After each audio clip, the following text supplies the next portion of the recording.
the undefeated Tigers, the undefeated Buckeyes. We hope you're ready. I know what this game's going to look like playing in it last year. Davis, off to the races, touchdown, Ohio State. Ohio State showing some pressure. Sean Wade off the corner, and Lawrence is still down. Number 24 defense is charged with target. Sean Wade is out for the remainder of the game. That was just a big momentum turn. I just got to be the toughest guy on the field. Lawrence had a lot of room in a foot race. Touchdown Tigers! Wow! A game-changing play. And the pass is complete and fumbled. And the Buckeyes pick it up and a scoop and score. That's a possession and a fumble in my mind. The pass was ruled as incomplete. A massive overturn here. Dumps it over the middle. Etienne in space. Touchdown Tigers! Ohio State leading a touchdown. Fields fires to the end zone. It's intercepted. And the Tigers are not going to be dethroned tonight. Our team has definitely been fueled from that, and we kind of had that chip on our shoulder. It's the type of game you want in the semifinal. And the sequel, the most famous face, most impressive resume among all of his peers, Trevor Lawrence gunning for one more title shot, returns to New Orleans, scene of his lone career loss. The Tigers arrive loose, confident. Justin Fields and the 6-win Buckeyes have been told, you don't belong here. After the strangest journey to the postseason ever, the underdogs are driven to rewrite the gut-wrenching ending from last year.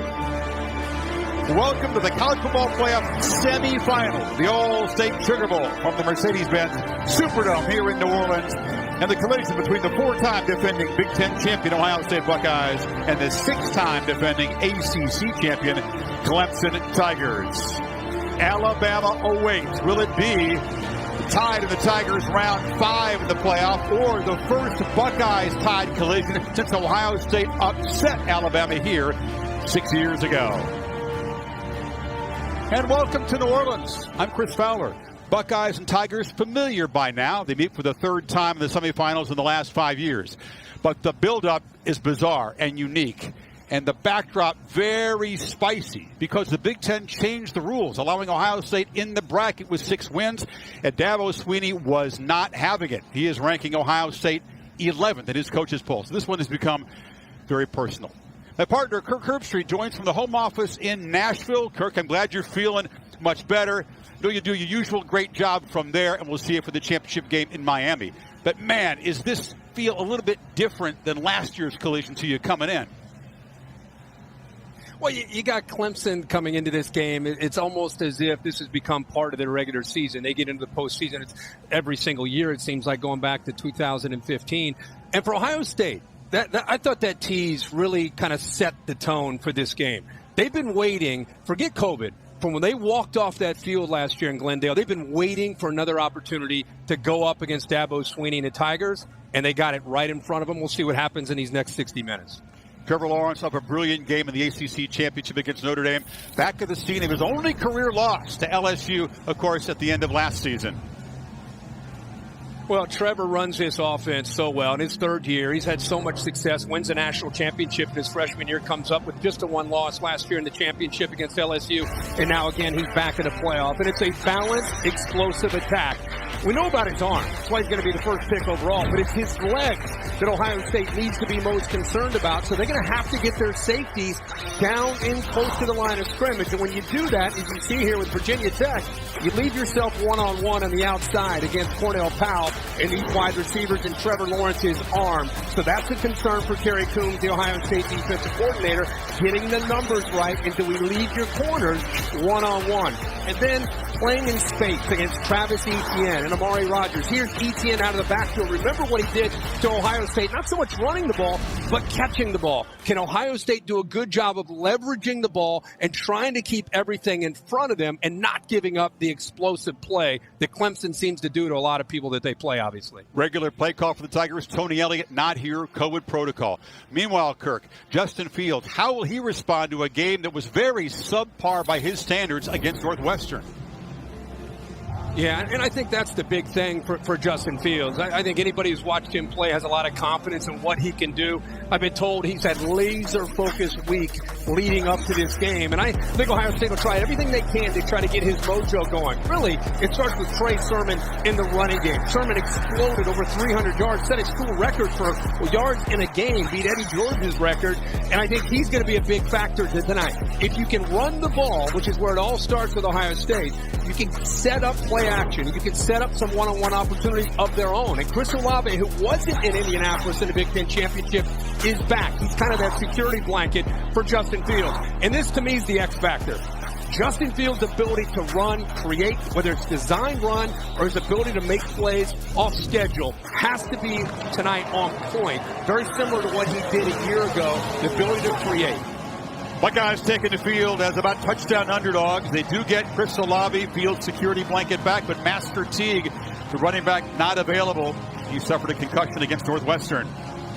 Buckeyes in their hype video said, "We know you think we don't belong. We know you don't give us a chance," aiming straight at their skeptics, Dabo Swinney included. 3,000 souls in the Superdome, far from the pandemonium of last year's championship game. There were 77,000 to watch LSU beat Clemson.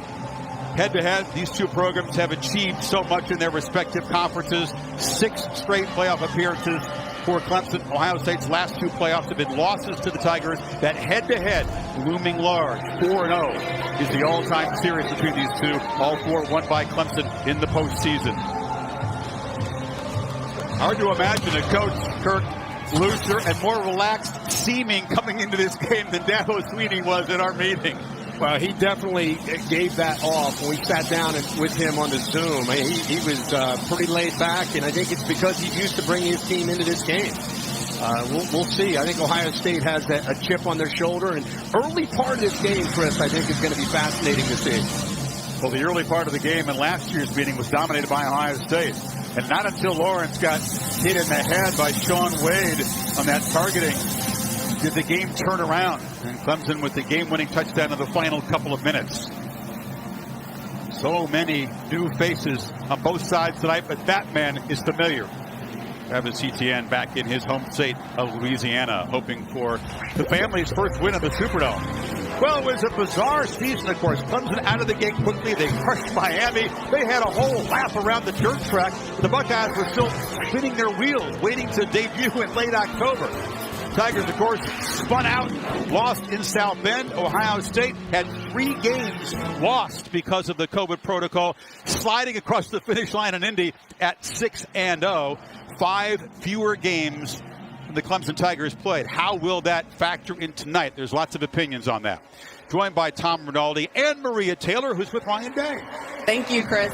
Coach, you said that the playoff time is the time to finish the race. How does your team get off on the right foot to start this game? Well, it's going to take the whole 60 minutes. We know that. We want to start fast, but we also know it's going to take these guys out. It's going to take everything we got for 60 minutes. So we'll take it one play at a time, regroup at halftime, and look to finish the race. All right. Thanks for your time, Coach. Right, Chris?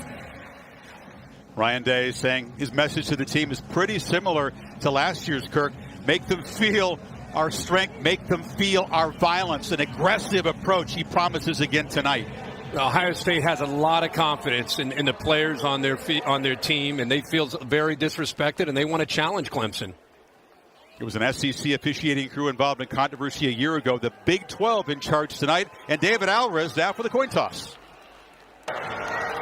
Gentlemen, congratulations on your success in this unique and very challenging season. Welcome to the All-State Sugar Bowl and the College Football Playoff semifinal game. Ohio State, you're the visitors. You're going to be calling the toss. Here's the coin we'll be using. The All-State Sugar Bowl logo is heads. And the logo with both of the teams' logos is tails. What is your call? The logos. The logos you called tails. It is tails. You've won the toss. Defer. Defer. Ohio State has won the toss. It will defer to the second half. You want the ball? Which end would you like to defend? I want to kick that way. Kick that way. Would you slide over there, please? Clemson will receive to start the first half. Have a great game. Well said by David Alvarez. The journey here is so challenging mentally and physically for all these guys involved, and now they get a reward. To Tom Rinaldi with Dabo Sweeney. Chris, thank you very much. Dabo, we've talked all week about Tony Elliott's absence as the primary play caller. What role will you have in calling the plays from down here on the field as you foresee it? Same role I've always had. The exact same. Always called a lot of them. Worked, collaborated with Tony. Just be me and Street now. You say it's not who we play, it's how we play. How do you need to play best and earliest here, Dabo, for success? Well, again, we just need to be who we are and need to get off to a good start, take care of the football, and set the tone in the trenches. Good luck. Thank you. Brandon Streeter, he referred to. He moved upstairs to the booth. He's the quarterback coach. He's been involved in the game planning for years. But Tony Elliott, Kirk's such an outstanding, rhythmic, instinctive play caller. Dabo, as he said, will be very involved tonight. Yeah, Dabo will be involved, and he is always involved as a head coach and an offensive guy. But Tony Elliott, Jeff Scott was there for a long time alongside, and Tony Elliott has emerged as one of the top play callers in the country, and just as you say, a great rhythm with Trevor Lawrence. It'll be interesting. I mean, Brandon Streeter, the quarterback coach, knows how to call plays. He's done it in his past at Liberty and Richmond, but this is semifinal national championship game against Ohio State, and it'll be fun to watch how that plays out throughout the game. Ohio State's offense will have to wait, and the defense will take the field against Trevor Lawrence. The Buckeyes have struggled defending the pass some this year, and we'll see if Lawrence company go right after that suspect secondary. Blake Haubeil to boot it away. He'll try to kick it high, usually to the left corner, and Travis Etienne in the really big games gets a chance as kickoff return back in his home state.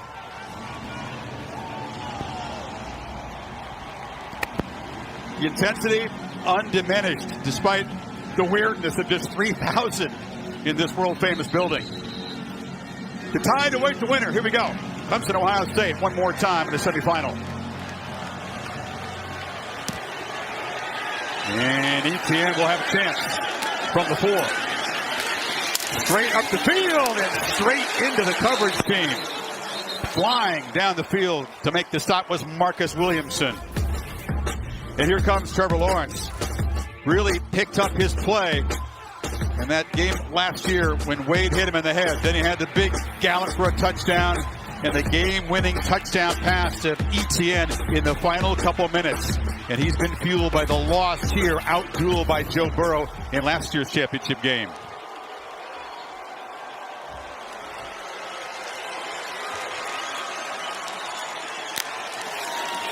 The first play is a pop pass to Amari Rodgers, and he gets the corner. Stiff arm in the face of Warner. And a nice pickup on first down. Kirk, here's the Chick-fil-A impact players when the Tigers have the football. Well, they're going to try to get the ball to the outside, and they have the speed to do it. You just saw Amari Rodgers, Travis Etienne. We talked about him in the open. They'll find different ways to get him the ball. Haskell Garrett, 92. Keep an eye on him. He has to be dominant in the inside. And then Sean Wade. He's played in the past in that nickel spot, that slot corner. Now he's playing out to the field. He'll have to be on point tonight as well. There he is. And on the run, Etienne makes the catch and it's quick first down. We'll see if the Tigers ratchet the tempo. Last couple plays, just early part of this game, you're just feeling that Ohio State's going to have to be able to play on the perimeter. Clemson, I think, feels based on the film study that they can get the ball to the outside with quick runs and quick passes out on the edge. Lawrence gets it out of hand quickly. And on the run is Etienne. Such a dangerous weapon as a receiver this season. And he's into Ohio State territory. Galloway, the tight end, does almost a good job of screening Tuck Borland. It prevents him from getting out into coverage. Again, this is a matchup that Ohio State's worked on 12 days. Etienne out of the backfield, matched up against linebackers, made it tougher on Borland because he couldn't get out there in time because of that screen. 26-yard gain. Now Lynn J. Dixon spelling Etienne, takes the pitch and is knocked out by 7 Banks. But again, a pretty decent chunk on first down. Got about 5. Have you figured out how Clemson's going to attack Ohio State? I mean, we've seen 4 or 5 plays. They're all on the outside. They're all out on the edge, an area that Ohio State has had a tough time against most teams they've played this year in defending.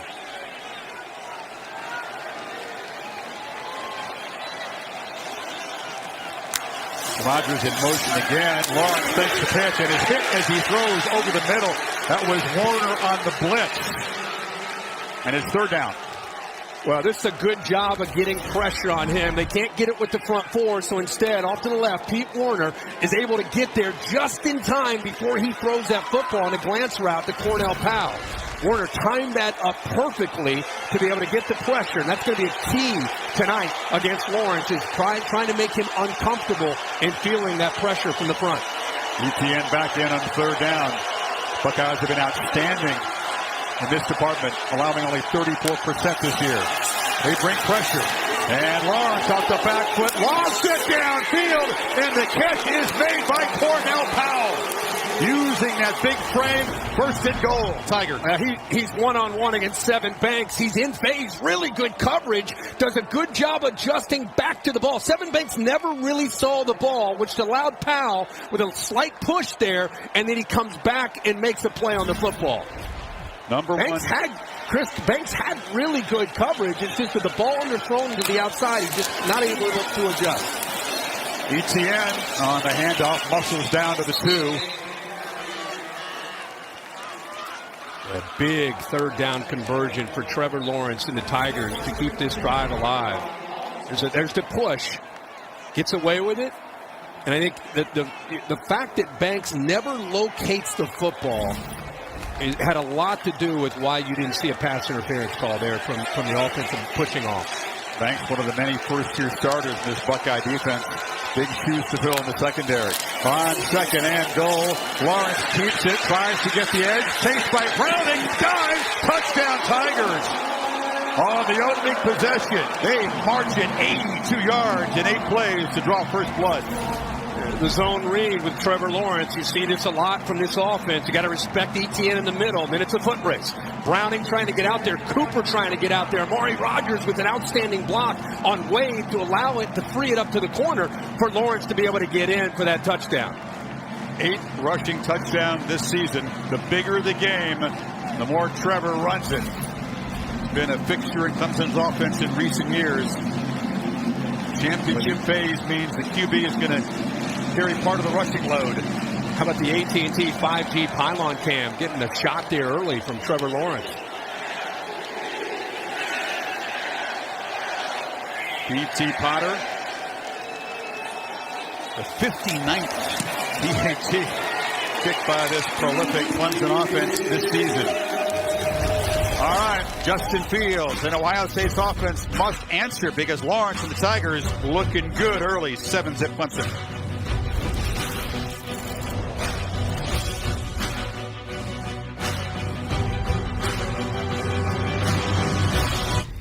The Protection Spotlight brought to you by Allstate, a flashback to last year's classic game. Yeah, this is the last play of the game. Chris Olave has been thinking about this since this night. He thought that he saw Justin Fields start to scramble. Instead, he throws the post, and Nolan Turner comes up with a big interception. That play has been an inspiration for Ohio State. Of course, Nolan Turner in the ACC championship game had a targeting call in the second half, so he is out for the first half of this game. Will be back at the start of the third quarter. One of the leaders of this defense, especially in that secondary. Yeah, he's the leader in solo tackles and number 2 tackler. So Justin Fields and the Buckeyes will play from behind. Big contrast to last year's game when they just bolted out of the gate. Fields at 1 loss as a starter. Second best to Lawrence among active quarterbacks. The thumb was the issue against Northwestern. He has a little bit of a brace on that hand. We saw it in the pregame warm-up. And there's the play Kirk just showed you, that gut-wrenching interception to end the season. He threw 2 in that game, only had 1 all of last season. Really anxious to see how he starts. Wouldn't be surprised if Ryan Day doesn't go to even more tempo to just try to get him into a rhythm here early. And there is Trey Sermon, the hot hand who broke Eddie George's 25-year-old single-game rushing record with 331 against the Wildcats. But the Clemson early with Brent Venables expecting Sermon and even Fields to run. They are loaded up at the line of scrimmage. Brent Venables, one of the more active defensive coordinators as far as his scheme. Loves to give a lot of looks, loves to challenge the offensive line and the communication as well as the quarterback. The sophomore Matthew Jones is in for the starting left guard Harry Miller, who's not available tonight. See if that plays a role. Sermon's got it again, and he bolts up the middle, a quick burst to get within a couple of yards of the first down marker. Skalski and Sanders combined on the stop. And the Chick-fil-A impact players when Ohio State has the football. Skalski is one of them, Kirk. Yeah, and Trey Sermon, of course, 331 yards last week in the Big Ten Championship. Olave is back. He missed that game. We talked about how important he is to Fields and his rhythm. Skalski is incredible, the leader of that front, the leader of the entire defense, the extension from Brent Venables. And Charleston steps in that role of Nolan Turner. He's played a lot of ball. In fact, he's third on the team in tackles. They've played a lot of different people on the back end. 18 will be in for Turner here early. Ryan Day calling a timeout. He, of course, is the play caller, and we'll see what Ohio State decides to do on 3rd and 2. Quick timeout here. 7-zip Tigers.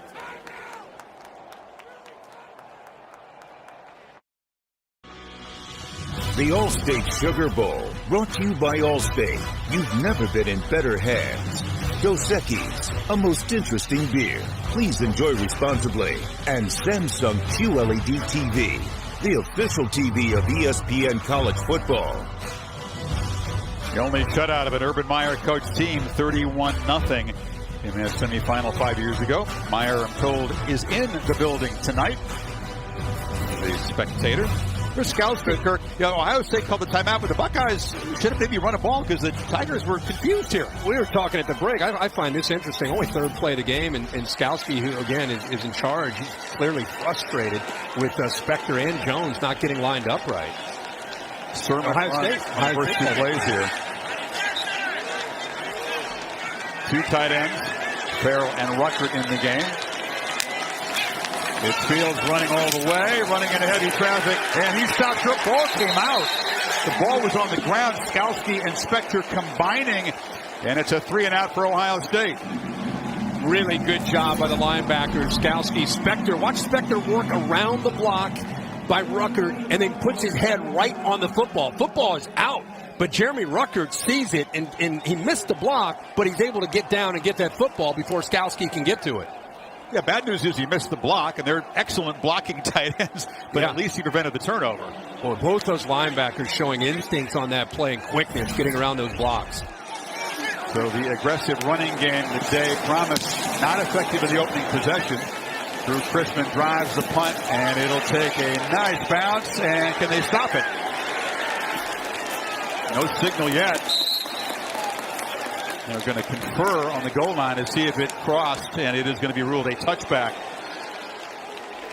Just unable to down the ball. Tigers' first possession. Yeah, you go back to what they did, and we expected this coming in, that they would try to attack the perimeter, where Ohio State has had some concerns all year defensively with this speed. Amari Rogers, look at Etienne going up against a linebacker, get him one-on-one against Tuck Borland, and it's a big third down conversion. Nice job by Cornell Powell coming back to the football, and then the speed of Trevor Lawrence being able to come off that zone read and outrun Baron Browning and Jonathan Cooper to the corner and get that first touchdown for the Tigers. Of course, the battle in the trenches is the important here, but who can win on the edge? And it was Powell winning on the edge in the first possession. There's another look as the ball did cross the plane. AT&T 5G pylon cam. It's a good look. The way it bounced, I thought it was going to check up. And they were going to be able to pin Lawrence very deep, but the Tigers take over at the 20. Olave just unable to make that play. Remember, early going for Clemson. Most of these plays scripted. And then eventually you'll see Brandon Streeter start calling these plays off that script. Etienne runs into a wall. Tommy Togiai, Jonathan Cooper combining. Yeah, and Togiai and Haskell Garrett and Cooper, if there's a strength of the Ohio State defense, remember, we've only seen this team play 6 games, and I think people talk about that's an advantage for them. I disagree. It's a disadvantage as far as developing continuity and depth on this side of the ball. But if there is a strength, it's up front. Throw back to the near side. It was high over the head of Powell. Rare misfire from Lawrence. And 3rd and 8 coming up. Yeah, Kerry Coombs bringing some pressure. We've seen that a few times. This time he brought Tuck Borland and also the free safety, Josh Proctor, to try to dial up pressure. They didn't necessarily get to Lawrence, but the tighter coverage affected him in throwing the inactive throw out there to Cornell Powell. Etienne motions back in. Rogers to the right, and Powell on bank. on the left side, single coverage. That was the matchup Lawrence looked to last time on third down. Plenty of time, launches downfield, and he had the tight end Davis Allen wide open. He slipped behind coverage there, but overthrown. Fourth down. He was lost. You're all over it, Chris. He's lost in coverage. Watch Proctor way in the back near the 50-yard line. He kind of gets lost. His eyes start to look up instead of looking back, and that's what Trevor Lawrence saw. He tried to go behind 41 Proctor, who was out of position. Good job of protection and giving Trevor Lawrence enough time to eventually find Allen, and just unable to connect. Werner got there just in time to influence the throw by the quarterback. Garrett Wilson from the 21 dances around, and flags come in as he is stopped at the 33-yard line. So Ohio State's defense settles down and quickly gets the football back to Fields. Wondering if we'd see Sean Wade Kirk move back on Rodgers in the slot. Return, illegal block in the back. Receiving team number 13, 10-yard penalty, first down, Ohio State. Derrick Johnson with the penalty, and that will spoil the field position. But an intriguing matchup if Wade does end up guarding Rodgers. We'll keep an eye on that tonight.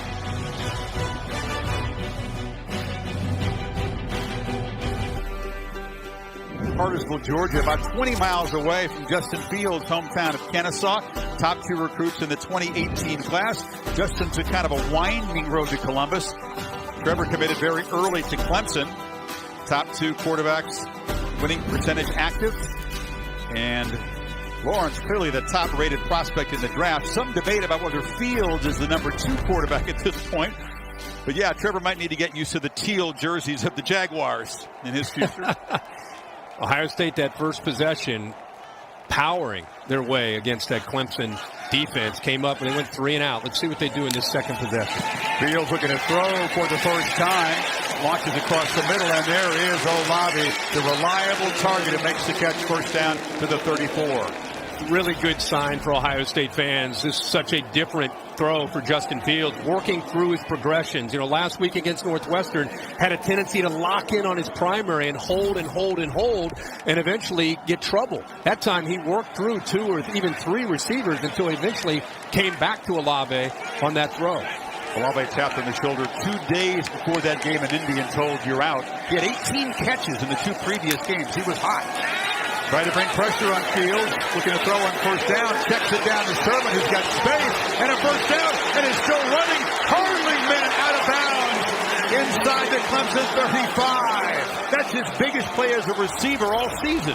Well, he sneaks out of the backfield and he checks it down. Nobody picks Sermon up. They brought Skowski on a blitz. Nice job by the offensive line picking him up. And now you got Trey Sermon out in space, much like we talk about Travis Etienne.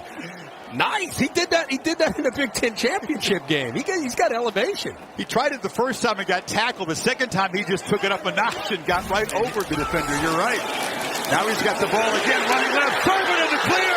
Foot race. Touchdown, Ohio State. Buckeyes answer quickly. And Sermon still has the hot hand.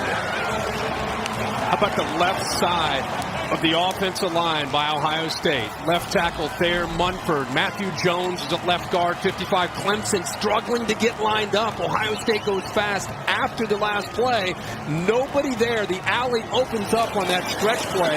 You can see Clemson not in position. Unlike them, not getting lined up. That cat and mouse game between Venables waiting to get the call in right. And Ryan Day saying, we're going to challenge them with different ways to get the play in. That time, caught Clemson napping out of position and was able to crease them for a touchdown.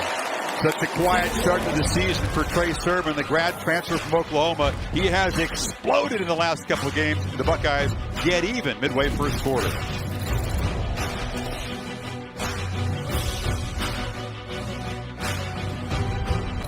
Clemson, Kirk caught off guard in that touchdown run by Sermon. And you can see Fields is reacting to Ryan Day. Go now. And they got him out of position, looking over for the signal. You had almost 8 orange jerseys on the right side of the Ohio State offense is what Ryan Day clearly got a signal in. Let's go now. And remember, with the media, there was a lot of talk between Ryan Day. What do you think about how Clemson seems to be in the right call? He was alluding to certain things about signals and Brent Venables maybe waiting to the last second to get the call in. That time it backfires on Clemson. Yeah, Brent likes to have the last word, likes to have the chess piece in his hand just before the snap. But that's shades of what we saw Kirk last year early in the game when the Tigers were kind of caught on the back foot quite often defensively. Yeah, and they'll adjust to that. I disagree with Brent Venables is waiting to steal signs. I think if you talk to him about it, he'll tell you he's waiting to make sure that you're not getting a look as to what he's doing. Who knows what the deal is? All I know is in that particular play, Ryan Day noticed something, got the call in to Justin Fields and went fast, got Clemson out of position while they were still looking over for the call, and did exactly what they needed to do. You're a fan of speed chess. This is your kind of game tonight. So the Tigers back to work. Lawrence keeps it, flips it in the flat to Braden Galloway, and the tight end is knocked down on the far side, but it's a first down, out near the 40. And they brought him from the backside, almost showing that split zone like he's going to block. You see this all over college and pro football. Very tough to pick up where they're able to sneak him out into the flat where the quarterback, the side he's rolling, and the time the defense just lost Galloway for a big game. Tight end's a big part of the offense this year for Clemson. Didn't have a single touchdown catch last year. Lawrence finds time in the pocket and delivers a strike to Rodgers, who takes a big hit from Warner. He gets up slowly, but it's a first down inside the 45. I love his presence here in the pocket. He feels his pressure coming off to the left with a Hilliard blitz, just kind of moves to the right. And I think Amari Rodgers has had as good a year of about any receiver outside of Devontae Smith in the country. Such a reliable receiver for Trevor Lawrence in this system. Within 10 yards now with 1,000 receiving yards on the season. ETN takes the pitch on the edge, spins back, but is swarmed. That touchdown run has given the Ohio State sideline some serious life now. Borland on the tackle. Borland makes the play, but gives Sean Wade a lot of credit along with Pete Warner for getting outside. That's what they want to do. Set the edges against Travis Etienne and how elusive he can be. Force him back to the inside where you have linebackers and safeties that are scraping. That time they brought him right back to tough Borland. Etienne just 6 yards in his first 3 carries. Of course, had the big reception in the touchdown drive. Play action, they flip it to him again. And wide open is Travis Etienne. And it's another first down before Warner can stop him down inside the 30. Yeah, Ohio State knows that this is a concern. I like the eye candy. You bring Amari Rodgers, you fake it to him, freezes the backers, they get lost. Etienne sneaks out. Nobody picks him up. So that had everything to do with the play call, everything to do with the design there. It's not just getting the ball out to Etienne because of his talent. It's using Amari Rodgers as a decoy, baiting the defense, and then getting the ball back to the outside. Play action throw again. Rifle far side. Frank Ladson, who's just returning to health now, makes the catch, and they are in rhythm again, this Tiger offense. Another first down. Film study shows that Sean Wade likes to bail. He doesn't press off him, but when he does, typically he's bailing and giving you soft coverage. And I think Clemson has seen a lot of that on film in the 6 games that Ohio State has played, and they feel that they can get underneath a Sean Wade anytime they need to. Check it. They spotted about a half yard short. So on second down, it's Dixon breaking a tackle, lowering the shoulder and banging for a first and goal down inside the 5. The junior from Butler, Georgia. Good compliment to Etienne. Yeah, really good block by Cade Stewart, the center, 62. Does a nice job of opening up, and then you can see that Dixon's got some physicality in his own right. You think about Etienne and how physical he can be, but Dixon also does a nice job of bouncing off of some would-be tacklers and getting that ball down deep in Ohio State territory inside the 5. Etienne back in after Dixon sets them up first and goal.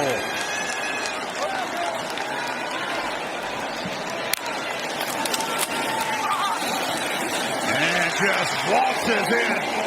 Travis Etienne finds the end zone, and the Tigers are back on top. Back and forth in the first quarter. A really good drive there for Clemson. The tempo giving Ohio State some fits. Mixed up. We talked about Brandon Streeter and the job he could do as a play caller. The offensive staff, led by Streeter tonight, do a nice job here on this possession. 7 plays, 75 yards, under 3 minutes, attacking, very aggressive. That was a message from Dabo Swinney after what Ohio State did to Clemson last year. They wanted to come out fast and assert themselves and send a message. And they've done that here early. Yeah, good run-pass mix on their possession so far. Another look at the touchdown. This is pretty easy for Travis. Yeah, right side of the offensive line. If they can win up front against this Ohio State defensive line, it'll make it very, very tough for the linebackers in this secondary to defend this offense. They've got to win up front at the point of attack and give Clemson the credit. That time, the offensive line with the mixed play calling, they won that drive. Travis was the last member of the recruiting class in 2017, a tiny town of Jennings, Louisiana. Monster skills in high school here, but the ETN family had a tough time in this building. His younger brother is Trevor. He lost the state championship game in the Superdome a year ago. Travis once lost a high school championship game. First couple losses in the CFP. He would like to get the ETN family on the board in this famous building in their home state tonight.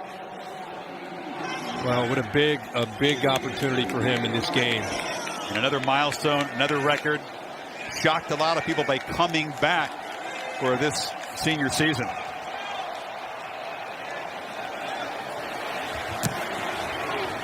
P.T. Potter rarely allows kickoffs to be returned, and it's a touchback.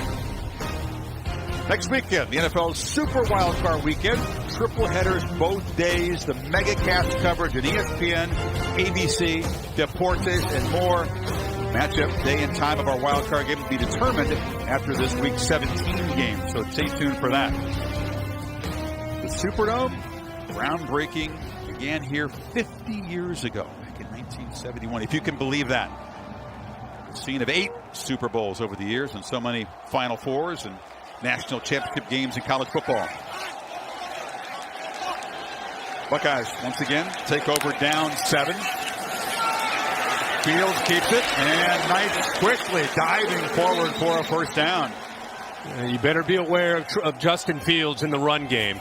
You know, we've talked all week about what Trevor Lawrence can do. Watch the reads at the end collapses, and you better have somebody to be able to account for Justin Fields. He is a big man at 6'3", about 225 pounds, and he is fast. He is, you know, last week they went up against Ian Book in the ACC championship.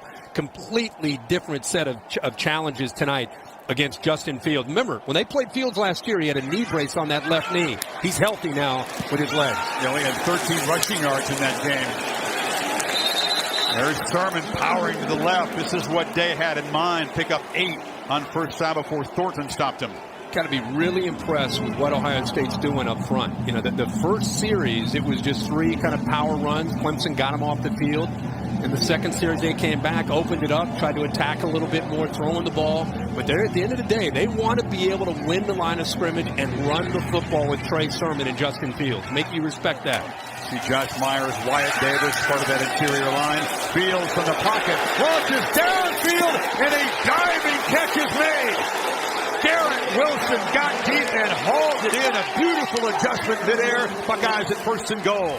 Well, Garrett Wilson can do this. He can get downfield. He has such tremendous ball skills. He against Kendrick one-on-one. He gets behind him. Great job off of the play action. Move the safety to the middle, creates the one-on-one opportunity. And how about the accuracy and the adjustment? Fields puts it up in the air, allows Wilson to adjust outside to the ball. Perfectly executed by Ohio State. He's been a very accurate deep ball thrower this year, but that from Wilson was difficult, and he made it look easy. On 1st and goal, Sermon is wrapped up, hit immediately, and dropped by the fine true freshman Miles Murphy. He misread this one. May have predetermined it. Maybe didn't have a good handle of the ball. But I thought he would have pulled this down. Murphy comes down. That's his read. Pull that if he takes the back. And now you got a chance to run. You got to run the ball there. That is a misread. One of the few mistakes we've seen early here by Justin Fields. Tigers defense typically tough to score in the red zone, but this was a major factor in last year's game. And Ohio State moved the ball all over the place, had to settle for 3 red zone field goal attempts. 2nd and goal back from the 10. They shift the tight end to the right, and now a flag. It's a false start. It'll back them up to the 15 now. The last thing you need against the Venables defense false down start. Here. Offense, number 55, 5-yard penalty. Still, second down. That's Matthew Jones, who's in for the starter, Harry Miller, tonight. You know, they're mixing up their tempo, trying to affect the rhythm of Brent Venables. And when you do that, sometimes you get a little bit of confusion. They were just shifting the two tight ends, and you can see up front, that's what Clemson pointed, the offensive lineman. A little bit mixed, little miscommunication up front. Just a slight rocking back, but that's enough to draw the flag. On 2nd and goal, Fields stands, pump fakes, and just takes off. Fields makes the cut, slides down. He started the slide at the 7. That's where they'll spot him. It'll be 3rd and goal. What an incredible job by Clemson recognizing screen, and a better job by Justin Fields not only not throwing it. You know, most quarterbacks throw this away. Watch the D-line feel this. They sensed it right away. Tyler Davis is on it. Fields, instead of throwing the ball away and giving up on it, he said, I'll take those linemen. I'm not going to give it to Trey Sermon. I'll take them myself and get those positive yards. 3rd and goal now. Fields from the pocket, fires to the end zone, into traffic, caught for a touchdown by Luke Farrell. Didn't have a catch the last 3 games. First touchdown of the season, and a touchdown in a tight window as he beat Kendrick, their best corner. Chris, I thought he was going to go to Jeremy Ruckert, who worked to the middle of the field. It would have been an easier touchdown, but instead he goes to the other tight end, Luke Farrell, at 6'6". He was matched up against Kendrick, who's about 5'11". So he takes a favorable matchup, but a tight window when he had a wide open Jeremy Ruckert in the middle of the field. Farrell is a tremendous blocker. That's how he usually provides value to the offense. Only his 4th catch this season. Yeah, both tight ends, Chris, are off to the left, and you know what? Watched him work. I wish I could draw there with you, but you have to watch 89, who works to the outside. Look at 88 right in the middle, wide open if he throws it, but instead he goes to the outside and gets the ball to the big guy, Farrell. Again, 6'6", matched up against about 5'11", a corner. That's probably why. Nice little push back to the inside, almost like you're just rebounding a basketball. But the big man comes down with a catch, and the Buckeyes tie it up. I was going to say, that's like a power forward kind of boxing out a two-guard. Yeah.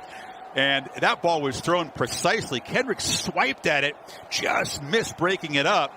And Ohio State on a 3rd and goal gets 7, not settling for 3.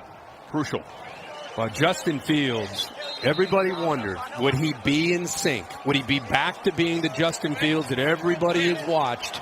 You know, everybody's kind of expected him to be. Indianapolis didn't go well, had a couple interceptions. He was 12 of 27, 114 yards, looked out of rhythm.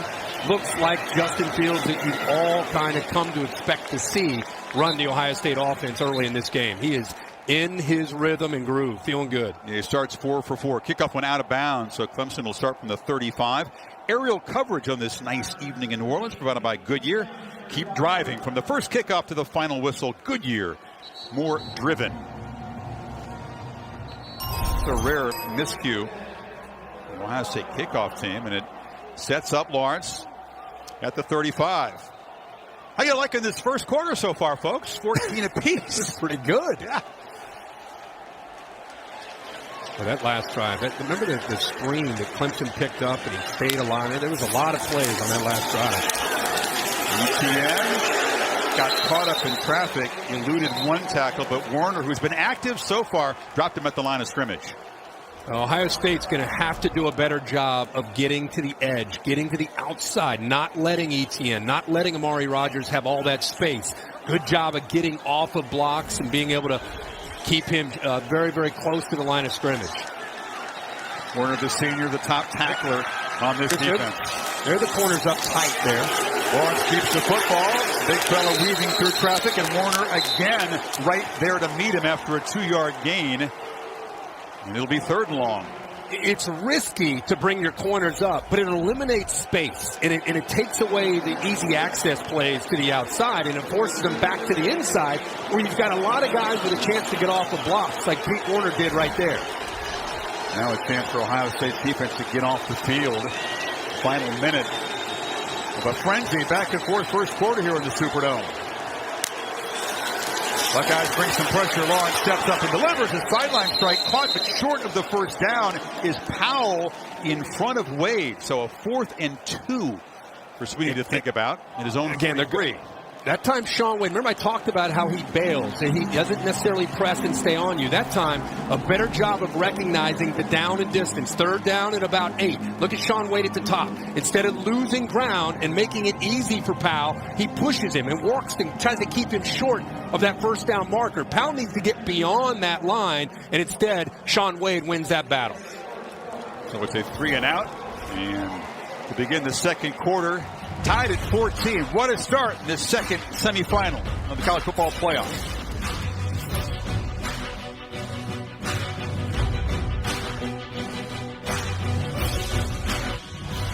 Set for the second quarter. College football playoff semifinal of the All-State Sugar Bowl. Pretty even first quarter, 167 offense for Clemson, 165 for Ohio State. Tigers to punt it away to Garrett Wilson. Clemson had problems earlier this year. Had a couple of punts blocked, had 3 field goals blocked, but they've cleaned up that part of the special teams. Smooth sailing since the first few games. Spires rolls out, boots it low on the hop. Wilson tries to make a cut, can't, and they'll drop him down at the 16-yard line. Polls continue tomorrow at 4 Eastern on ESPN. Oregon, champions of that bizarre Pac-12 season against number 10 Iowa State. PlayStation Fiesta Bowl, intriguing matchup. And then Texas A&M. Aggies fans feel that they belong in this playoff over Ohio State. Chance to play the Tar Heels, who are without so many of their key players. Capital One Orange Bowl from Hard Rock. Ohio State's so far a very balanced attack. You see the first drive, they were off 3 and out. Since then, doing a nice job of mixing things up with Ryan Day. He has a quarterback that's feeling it, seeing the field, making good decisions early in this game for Ohio State.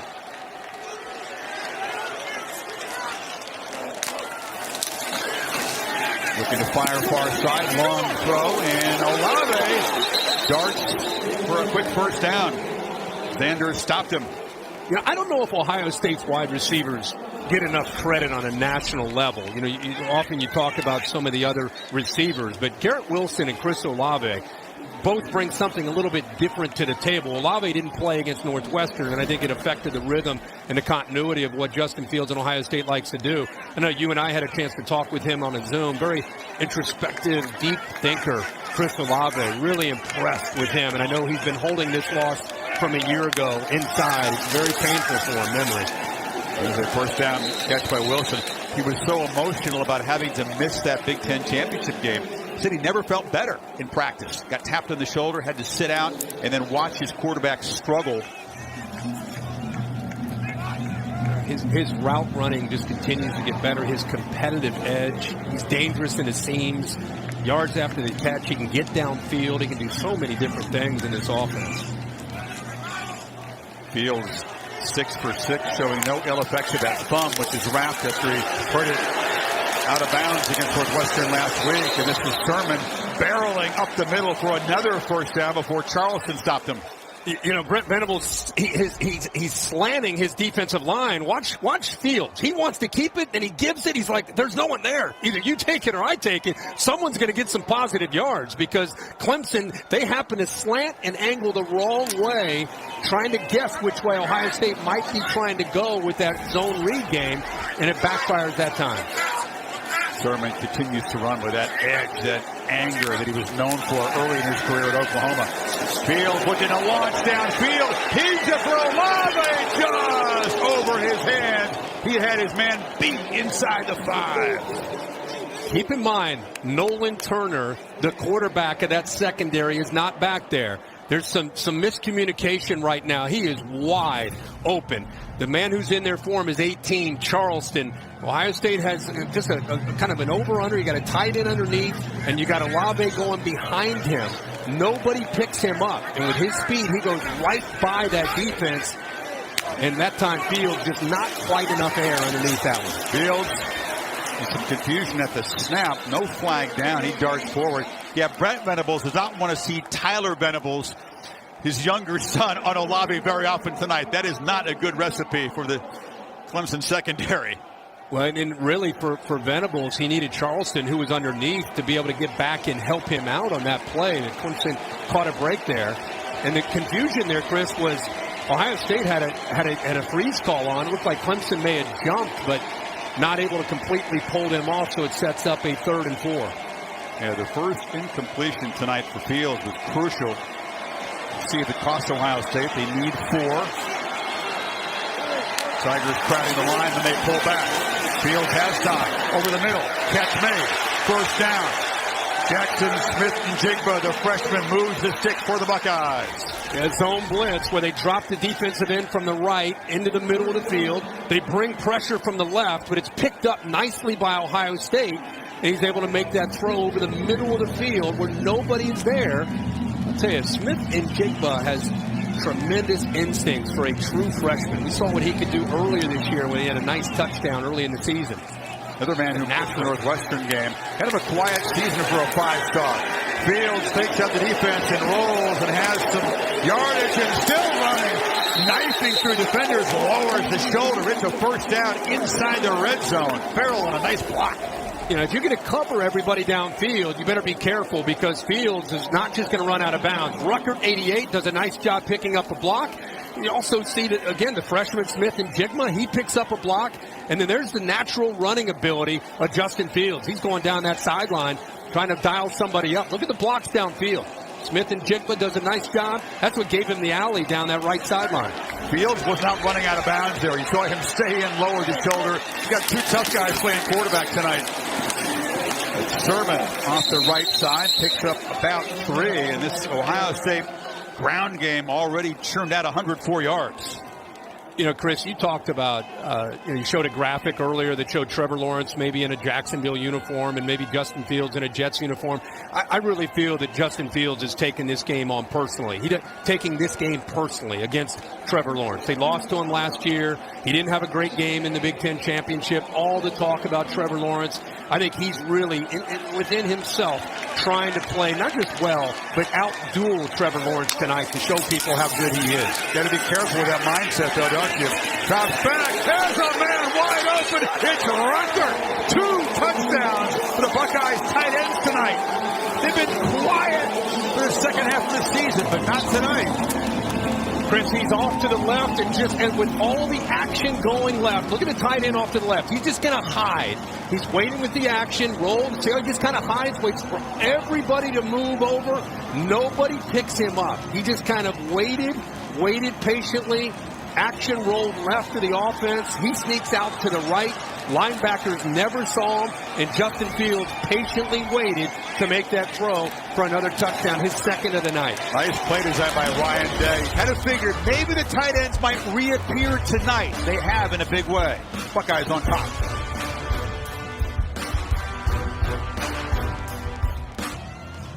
What a start for Justin Fields. It was so disappointed the way he played against Northwestern. He didn't even watch the tape of that game. He admitted that the Heisman hype, they were giving him the trophy after 3 games, kind of messed with his head. And then the doubters and the skeptics and have to tune all that static out. He arrived at this game determined. As you said, Kirk, I think he does take the matchup with his fellow Georgian personally. Oh, it's a good start. ETN feels it at the 5. Makes a cut, Travis Etienne. You just hold your breath whenever he gets the football.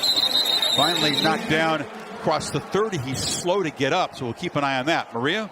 Well, Chris, you mentioned Justin Fields wouldn't watch game film of the Big Ten championship, but he said he watched last year's matchup against Clemson nearly 100 times, and he said he always had a sick feeling in his stomach. But the one thing that he learned is that he was being too much of a perfectionist, and that Ryan Day told him that he needs to step back and not have such a big impact on whether or not he's playing the way he believes he's supposed to. He's having more fun on the sidelines. I've already seen it, talking to his wide receivers, smiling, and having a lot of conversations so far. He's only played a season and a half of college football, remember. Lawrence has played 3 years. And deep breaths now from the Clemson faithful. ETN was on the carpet for a while, but is up and appears to be okay. We'll take a break. Tigers get the football back, down by 7. The Allstate Sugar Bowl, brought to you by AT&T 5G. Taco Bell's Nacho Fries. And Ford. We're all in this together. Let's finish strong. Quarterback's best friend. It's been a big year for dogs in the quarantine, and both these quarterbacks in love with their dogs. We saw Trevor wearing number 16 Peyton Manning jersey. Of course, that's the guy that he idolized because of Peyton's well-known skills for mental preparation. Going up in Knoxville. Etienne on the sidelines to start this drive. Sign me up for the dogs too, Chris. I'm so envious. You got what, 3 of them there? 3 golden. They're hanging out here. Are they enjoying the game so far? Yeah, they are. One's asleep. Ben's asleep on the couch. How could he be asleep? What a start here. 5 touchdowns already. And now it's the Tigers' turn to answer, playing from behind for the first time tonight. They fake the pitch to Dixon and pitch it long downfield. And not turning around and reacting was E.J. Williams, who was well covered by Shaun Wade. And challenging Shaun Wade downfield. E.J. Williams, a true freshman, 6'3", 190, is really emerged with some of the injuries to Frank Ladson, Joe Ngata. They haven't had a chance to get some of their better receivers, and E.J. Williams is talented. That time, very good coverage by Shaun Wade downfield. Wade, a consensus All-American this season. Pitch it in the far side. Again, this is Rodgers, and he's knocked down. Let's go to Tom on the Clemson sideline. Chris, we've talked all along about how important Travis Etienne would be, and he's not in there right now. From the opening series, you see him just come back into the backfield. They have been working on stretching him out. He's been taking more Gatorade and hydrated drinks. Cramping, certainly, but something to keep an eye on. He obviously was down after he returned that kick for a period of time. Not very warm in here at all, Chris, as we discussed. Keep an eye on cramping for Etienne. And nerves can create cramping, of course. Tigers need 4 on 3rd down. Etienne, the receiver there, but that was an inaccurate throw. It was behind him. Wade was right in his face anyway. And the Buckeyes defense forces another punt. Now remember, they've gone to that play in the past against man-to-man. Ohio State's not in man-to-man. This play is designed for man-to-man. A wheel out of the backfield to Etienne, but the corner's sitting out there waiting for it. So typically, you can see Etienne looking to the inside to 21 Williamson because he thought he could beat him, but they did not expect to see Shaun Wade also sitting out there. So good mix-up by Gary Coombs. Ohio State defense getting its footing after the first 2 Tiger touchdowns. Wilson steps up, makes the fair catch at the 25-yard line. The Ohio State offense mixing up their tempos, and it's affecting Clemson getting lined up. To the credit of Ryan Day, this is a big part of their plan to try to catch Clemson off guard. And if they're looking over for a signal, let's try to take advantage of it. Here's a look at how Clemson's adjusting to a simple formation where you have a receiver moving from one side to the other. They bust on a cover to the tight end. That time, Jeremy Ruckert, the second tight end to score. Ryan Day has got to feel good, not just about his quarterback, Justin Fields, who's 8-9, but the plan and the way they're going after this Clemson defense. The only incompletion was when he missed Olave open deep. Wilson motioning back to the left side. Fields rolls to his right, puts in the flat, and again, it's the tight end Farrell. It's a short gain. I'll tell you, James Skalski there, he's trying to, just again, a simple formation where you have a receiver and Garrett Wilson going in motion. Look at Skalski. He's trying to make sure everybody's on the same page, but they're lost right now. Defensively, they are not. Typically, they're the aggressor. They're the ones kind of setting the tone, but right now it's Ohio State, and Clemson is reacting to what Ryan Day and the Ohio State offense is doing. You don't see Clemson's defense like this very often. Play action on 2nd down. Long throw. Olave's got the catch, and he's got a first down. Kirk, anything to do with Nolan Turner, the secondary, not being in there in this first half? Well, on the back end, for sure. I mean, and again, that's a bit, we talked earlier in the game about how big that is, having a quarterback, a veteran, lost from that secondary. But I also just think it's the defense just right now being out of sorts, and you got to give Ryan Day and Fields and the Ohio State offense a lot of credit coming into this game, trying to mix it up. There's easy access, and Jamison Williams comes back, makes a hands catch, and they pick up a nice first down gain. About 6. It really helps Ryan Day when he can look in the eyes of Justin Fields and know that he's got his guy back. Over the last couple games, I think he's thrown 5 interceptions in the last 3 games. If you go back to the Indiana game, it's a guy that threw 3 interceptions in his first 17 games. And you look at him right now, you look in his eyes, and you're Ryan Day. You're feeling really good about the execution and what you're asking him to do. And bursting to the middle is Sherman, rumbling into the secondary, breaking tackle, stiff arm, and is finally corralled down near the 25 by Sanders, but Sherman continues where he left off at Indy. Watch Luke Farrell from the right work back to the left. Boom, that block right there allows him to get underneath in that inside zone play. This is the part of Trey Sermon that people underestimate. That stiff arm, how live that is. He does not go down easy. Much linear than some of the backs that Ohio State has had in the past. 6'1", 215 pounds. And to see where he was early in the year and to see where he is now, it's like watching a different running back than in